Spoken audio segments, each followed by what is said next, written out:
لاہور میں جھلسا دینے والی گرمی دوپہر کے اوقات میں درجہ حرارت 44 ڈگری کو چھو گیا۔ گرمی کی حقیقی شدت 46 ڈگری ریکارڈ۔ دن کے ساتھ ساتھ راتیں بھی غیر معمولی طور پر گرم، رات کے وقت بھی لو کے تپیڑوں سے شہری پریشان۔ سخت گرمی میں پنکھیاں اور کولر جواب دے گئے۔ طبی ماہرین کی شہریوں کو بلا ضرورت گھروں سے نکلنے اور پانی کا استعمال بڑھانے کی ہدایت۔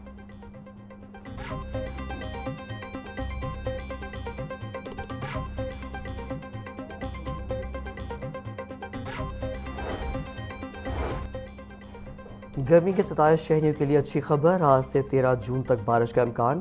پی ڈی ایم اے نے لاہور سمیت دیگر شہروں میں آندھی، بارش اور ژالہ باری کا الرٹ جاری کر دیا۔ لاہور، راولپنڈی، مری، فیصل آباد، گجرانوالہ اور ملتان میں بارش کی پیش گوئی۔ موسمیاتی الرٹ کے بعد تمام کمشنرز اور ڈپٹی کمشنرز کو ہائی الرٹ کر دیا گیا۔ شہری آسمانی بجلی اور تیز آندھی کے دوران کھلے مقامات پر جانے سے گریز کریں، انتظامیہ کی ہدایت۔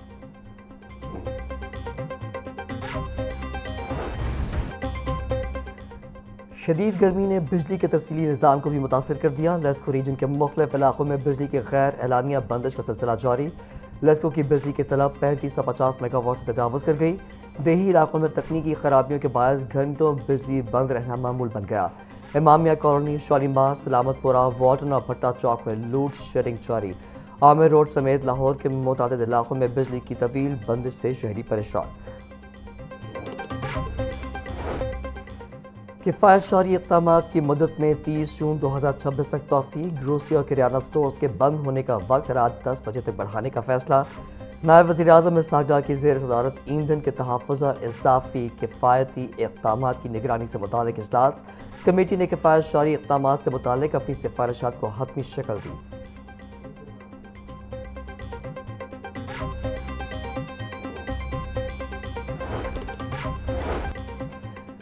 اسپیکر ملک احمد خان کے زیر صدارت پنجاب اسمبلی کا اجلاس۔ محکمہ آبپاشی سے متعلق سوال و جواب کے دوران ایوان میں گرما گرمی۔ حکومتی رکن احسن رضا خان وزیر آبپاشی کاظم پیرزادہ کے جواب سے مطمئن نہ ہوئے۔ 2 سال سے ایک ہی سوال پوچھ رہے ہیں، محکمہ کا وہی روایتی جواب ہے، میرا علاقہ قصور بوند بوند پانی کو ترس گیا ہے۔ حکومتی رکن احسن رضا خان کا شکوہ، سائفن کو سالانہ ترقیاتی پروگرام میں شامل کر لیا ہے، علاقے کو 1300 کیوسک پانی دے رہے ہیں، 1000 کیوسک کا شارٹ فال ہے۔ وزیر آبپاشی کاظم پیرزادہ کا جواب، اسپیکر پنجاب اسمبلی نے سائفن کو اے ڈی پی میں شامل کرنے کے اقدام کو سراہا۔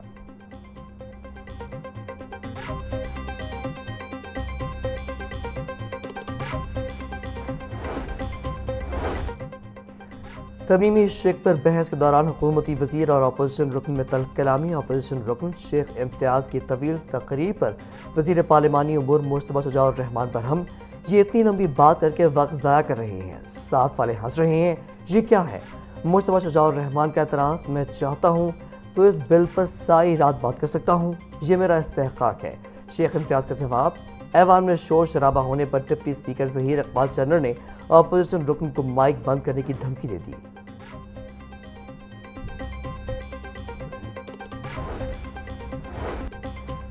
پی ٹی آئی کے 4 سالہ دور میں سیاحتی مقامات کا بیڑا غرق کیا گیا۔ وال سٹی بل پر تنقید کرنے والوں کو بل کے مندرجات کا علم ہی نہیں۔ ترمیمی شق کا مقصد وال سٹی کو مستقبل میں سیاسی مداخلت سے محفوظ بنانا ہے۔ سال 2019 اور 20 میں ٹورزم کا بجٹ محض 1.4 ارب روپے تھا اور سابق حکومت کے 4 سال کا مجموعی بجٹ 4.5 ارب روپے بنتا ہے، جبکہ آج موجودہ حکومت کے تحت ٹورزم ڈپارٹمنٹ 46 ارب روپے کے ترقیاتی منصوبوں پر کام کر رہا ہے۔ سینئر صوبائی وزیر مریم اورنگزیب کا پنجاب اسمبلی میں اظہار خیال۔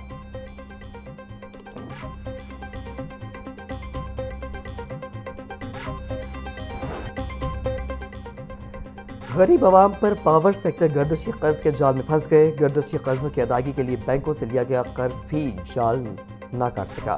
بینکوں سے لیے گئے قرض کے بعد بھی گردشی قرضہ مسلسل بڑھ رہا ہے۔ گردشی قرض کے ساتھ اب 18 بینکوں کا قرض بھی واپس کر رہے ہیں۔ بجلی صارف گردشی اور بینک قرضوں کی ادائیگی کے لیے 3 روپے 43 پیسے فی یونٹ ادا کر رہا ہے۔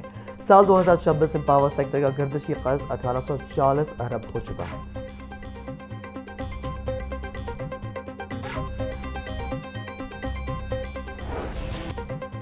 ایل این جی گھریلو نیو گیس کنیکشنز پر غیر اعلانیہ پابندی کو 1 ماہ سے زیادہ سے گزر گیا۔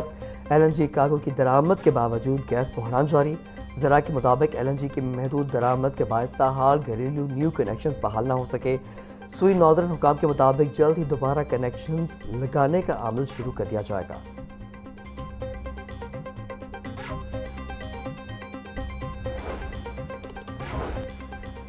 وزیر اعلیٰ پنجاب کے انیشیٹو شی تھریڈز کے لیے 310 ملین روپے کا بجٹ۔ مریم نواز کا ٹیکسٹائل سیکٹر میں دیہی خواتین کی معاشی خود مختاری کے لیے منفرد پروجیکٹ۔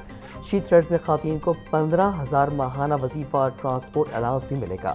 شی تھریڈز کے تحت دیہی خواتین کے لیے ٹیکسٹائل سیکٹر کے 10 مختلف تربیتی ٹیکسٹائل کورسز جاری۔ مریم نواز بولی، ہر خاتون کو مالی طور پر خود مختار اور بااختیار بنانا ہمارا عزم ہے۔ ہنرمند عورت قابل قدر قومی اثاثہ ثابت ہوگی۔ ٹیکسٹائل سیکٹر میں ہنرمند خواتین کے لیے روزگار کے بے پناہ مواقع موجود ہیں۔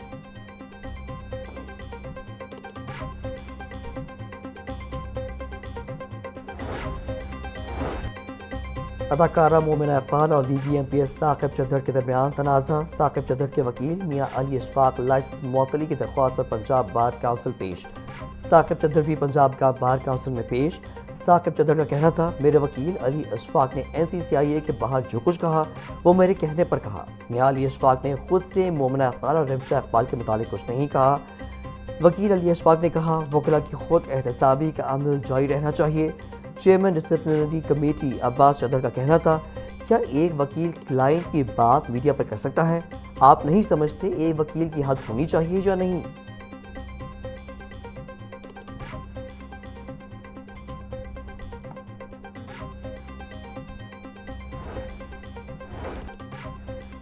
ثاقب چدھر نے مومنہ اقبال کے خلاف درخواست دی۔ اداکارہ مومنہ اقبال کی وکیل رمشا اقبال کی میڈیا سے گفتگو، کہا ثاقب چدھر نے اپنی درخواست میں کہیں بھی ہنی ٹریپ کی بات نہیں کی۔ وکیل میاں علی اشفاق نے خود سے ہنی ٹریپ کی بات کی۔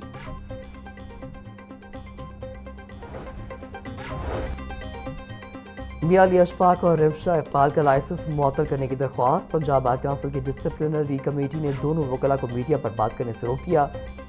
ڈسپلنری کمیٹی کا میاں علی اشفاق کو بار ایٹ لاء کی ڈگری پیش کرنے کا حکم۔